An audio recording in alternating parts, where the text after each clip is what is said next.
Megabonk is a game that I knew nothing about going into, but was very pleasantly surprised once I actually got into the game and figured out what it was. Going into the game, I didn't have any expectations. I had never really heard of it besides that they had dropped out of the Game Awards and the fact that one of my friends had played it before.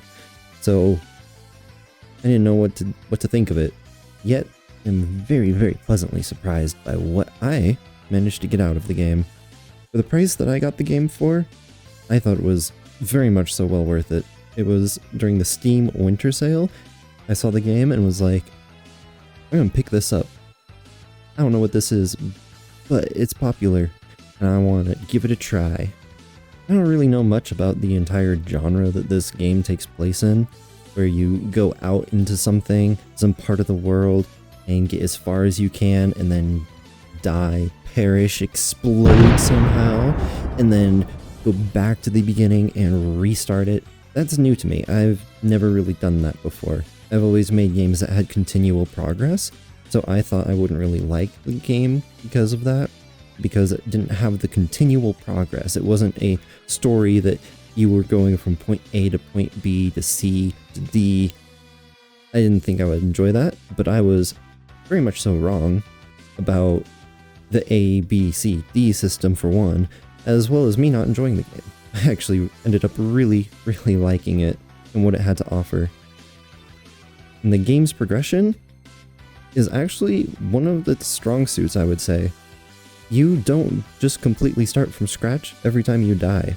When you die, you get things at the end of the match, the end of the game, that you can take with you, such as the silver, and you can use that to buy new weapons, upgrades, tomes, all sorts of things, including new skins as well. And with all of that, it makes it so that you feel like you're making continual progress from one run to the next. I am also in love with the cast of characters that this game has. You have this adorable little fox wizard that you start off as, or this really cool knight in full ironclad armor, and it is a really strong start. And then as you play, you start unlocking more and more characters the more you play. So it feels like you're constantly just taking another step in a direction that gives you more and more content. So far, the fox is probably one of my favorite characters, followed by Vlad. I absolutely love him. And even the characters that I thought would be more boring, such as Calcium, ended up being a ton of fun to play.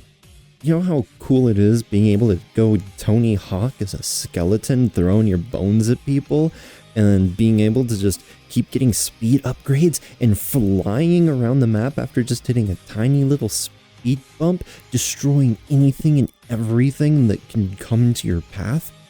That is so much more fun than I thought it would be.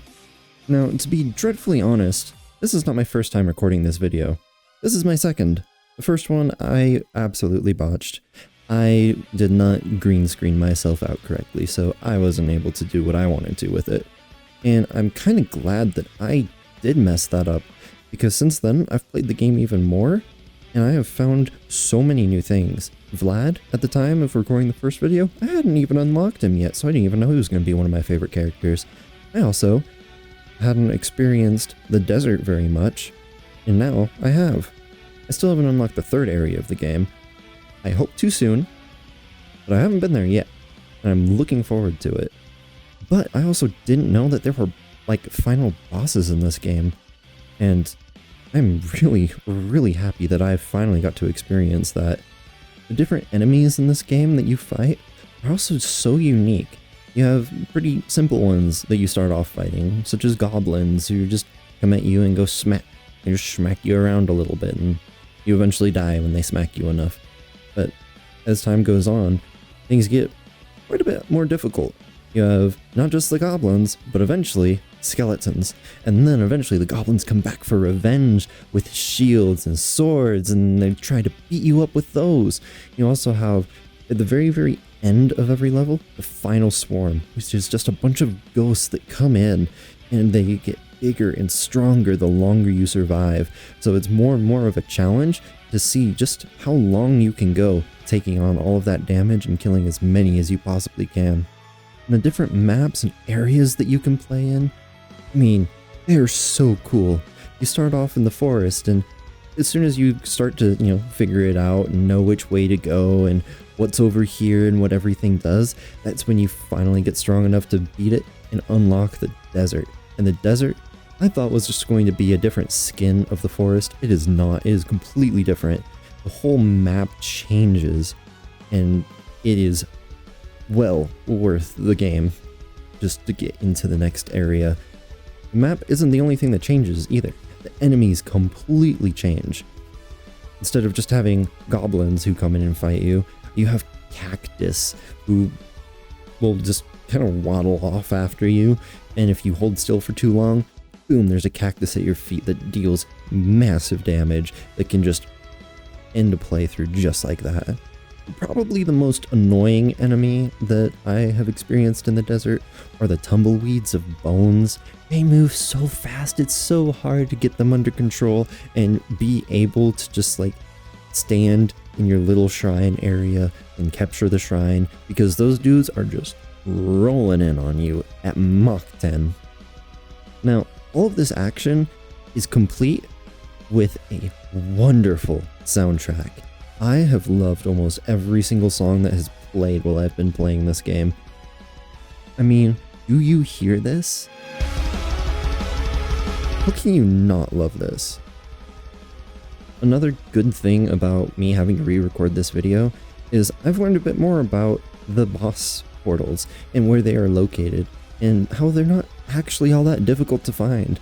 The game has multiple different things that point you in the right direction of where the portal is at.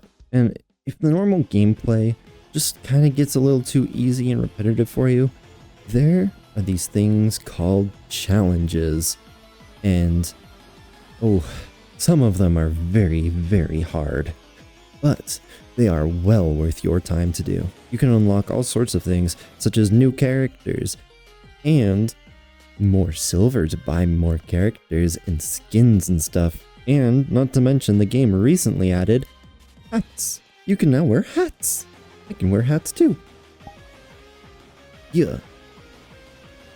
Although I prefer my hood down.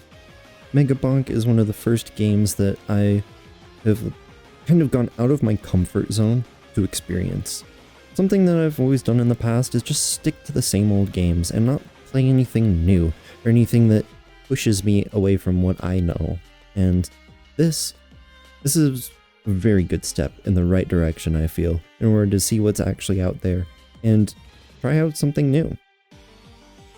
So until I've completed every challenge there is and unlocked every single character in Megabonk, I know I'm going to keep coming back to this game time and time again, just to see what I can accomplish, what's new, and what else there is to do in the game. My only question now is, when are they going to add in the femboy character that drinks monsters and destroys enemies with their big, large, massive, oversized cock? That being said, if you enjoyed this video, be sure to leave a like, subscribe, and let me know. And if there's anything you think that I should do different in the next one, or any games you want me to play, let me know in the comments down below. Rawr. Also, look at the producer over there, sitting in their chair, being spooky and aura farming. I'm literally in a number on outfit.